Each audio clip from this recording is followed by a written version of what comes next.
One top Republican aide actually told me today that he sees these talks as one-sided, that Republicans have been making all the proposals. And Speaker Boehner said he's still waiting for a balanced offer from the White House. Republicans are willing to put revenue on the table, but it's time for the president and Democrats to get serious about the spending problem that our country has. Today on Capitol Hill, Erskine Bowles met with both sides. He's the co-chair of the Simpson-Bowles Commission that drew up a leading plan to cut the federal debt. I'm hopeful, but I wouldn't put me down anywhere near the optimistic category. We got a long way to go and a very few days to get it done.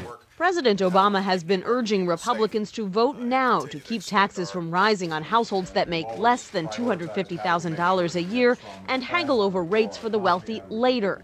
One top Republican, Tom Cole of Oklahoma, urged his colleagues today to give in.